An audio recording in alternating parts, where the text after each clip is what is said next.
In this session, let us see about insert and tangent constraint. Now first we'll go with insert constraint. This insert constraint is used to insert a component in a hole. For example, if I have a cylinder and if I want to insert that cylinder in a hole, then I can go with insert constraint.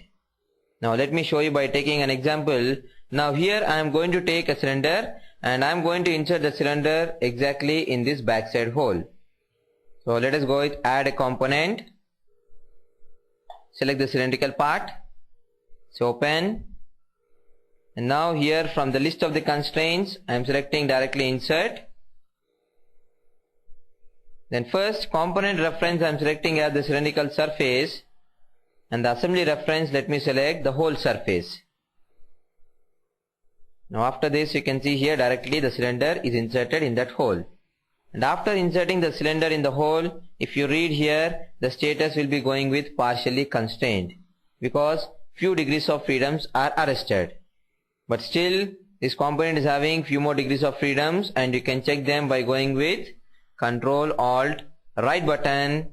Now you can see it is having the translation, and Control Alt middle button, you can see here it is able to rotate.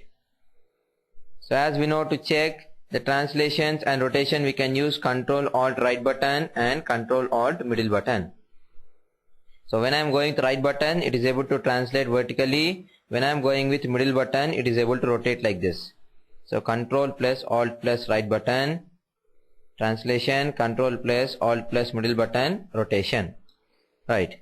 So anyhow, this is about the inserting one cylindrical surface in another revolved surface.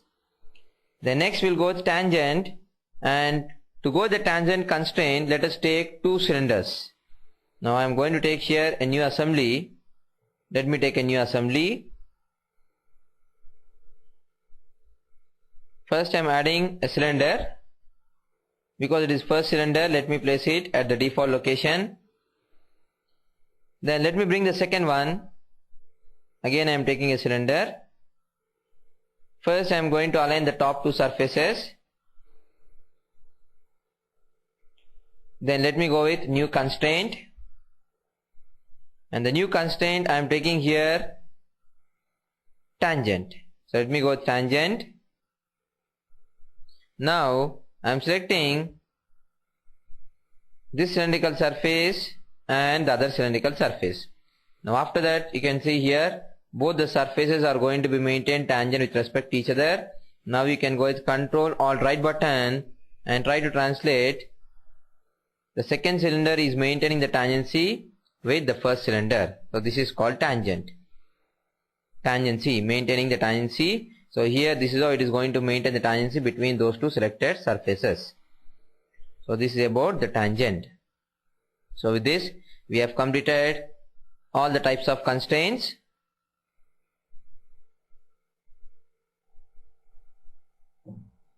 Now here you can see the complete list, and this is the list, and here we have completed mate, align, insert, coordinate system, tangent, point on line, point on surface, edge on surface, and even we have seen default. And fix, as I told you, if you go with fix, wherever we have the component, there itself it is going to be fixed. So these are the different types of constraints. And already I told you that when you are going to automatic, based on the type of reference what we are selecting, any one of these 8 types of constraints are going to be applied. So this is about applying the constraints.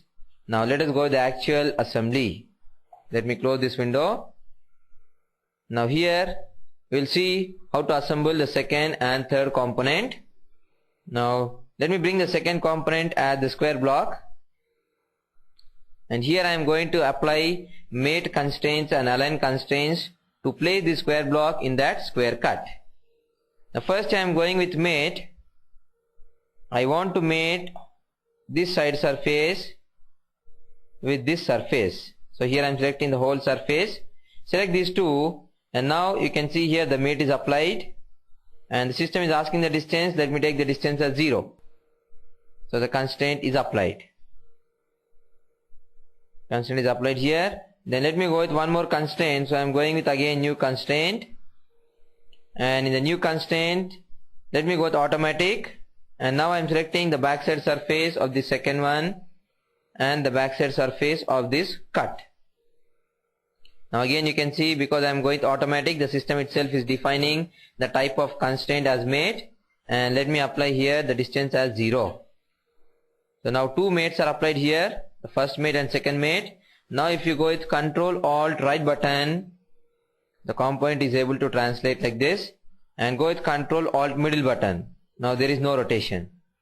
So if I am going with middle button, there is no rotation. When I am going with right button, only I am going to get here translation. And now you can take one more constraint. So once again I am going to new constraint. And the new constraint, let me take align. So here I am going to align. I want to align the bottom surface of the square block with the bottom surface of this rectangular block. Now you can see the align is applied. And after applying these three constraints, you can see here in the placement we got three constraints: mate, mate and align. And now you can read here, it is telling the component is fully constrained. And whenever it says fully constrained, then simply you can accept its location. So with this, the second component is added to this assembly. Second one is added. Now let me bring the third one. The third one I am going with the cylinder. So let me go with once again, add a component, select the cylinder, say open. Now here first I am going with automatic.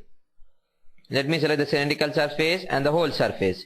If I select these two surfaces, then the system is going to apply insert constraint, because the possible constraint between these two is nothing but insert. So after selecting the whole surface, you can read here the system has applied insert constraint. Now Control Alt right button, it is able to translate. Control Alt middle button, still it is having the rotation. Now first we will arrest the translation by going with align. Again I am going to align the bottom surface of the cylinder with the bottom surface of this rectangular block. So let me go with placement, new constraint. Then I am selecting here align. I want to align the bottom surface of the cylinder with the bottom surface of the rectangular block. Now both are aligned. And now if you read here, it is telling that fully constrained. It is telling that fully constrained. Let us go with Control Alt right button. There is no translation. Then you can go with Control Alt middle button. But still if you see here, it is having the rotation.